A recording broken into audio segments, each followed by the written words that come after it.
किसी भी देश की पहचान बनती है उसके नागरिकों से, है ना? पर सवाल यह है कि ये कौन तय करेगा कि नागरिक कौन है? आज हम भारतीय संविधान के एक ऐसे ही बहुत पावरफुल अनुच्छेद को समझने वाले हैं जो ठीक इसी सवाल का जवाब देता है। देखिए, ये सवाल सिर्फ एक कानूनी सवाल नहीं है, ये पहचान का सवाल है, अपनेपन का सवाल है। और ये सवाल हर देश के सामने आता है। तो भारत के संविधान निर्माताओं ने इस मुश्किल सवाल को सुलझाने के लिए एक बहुत ही खास रास्ता निकाला। दुनिया के ज्यादातर संविधान ये तो बताते हैं कि नागरिक कौन होगा, लेकिन भारतीय संविधान एक कदम और आगे जाता है। वो ये भी बताता है कि नागरिकता तय करने की ये शक्ति, ये पावर किसके हाथ में होगी और इसे वक्त के साथ कैसे बदला जा सकेगा। तो वो कौन है जिसके पास नागरिकता पर कानून बनाने का सबसे बड़ा अधिकार है? संविधान इसका बिल्कुल साफ जवाब देता है, अनुच्छेद 11 में।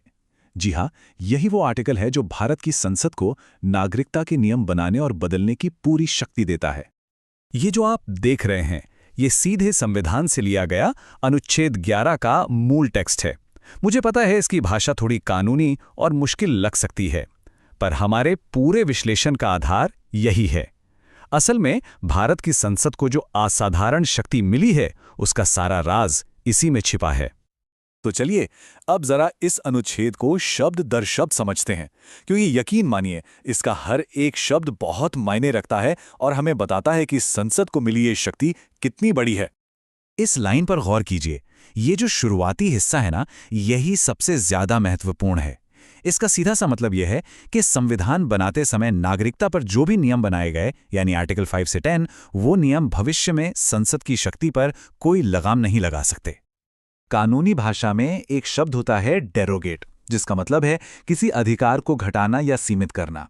तो जब अनुच्छेद 11 कहता है कि पहले के प्रावधान संसद की शक्ति को कम नहीं करेंगे, तो इसका मतलब है कि संसद के पास नागरिकता पर कानून बनाने का सबसे बड़ा और बिना किसी रोक-टोक वाला अधिकार है। तो यहां फर्क साफ है।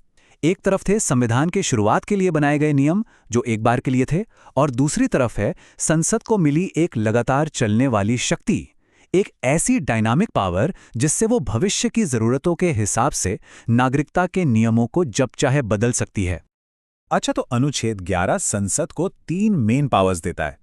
पहला, नागरिकता कैसे दी जाएगी। दूसरा, नागरिकता कैसे खत्म की जा सकती है। और फिर आता है तीसरा और सबसे जबरदस्त पॉइंट, अन्य सभी मामले। ये छोटा सा वाक्यांश असल में संसद को एक ब्लैंक चेक दे देता है कि वो नागरिकता से जुड़े किसी भी मुद्दे पर कानून बना सकती है।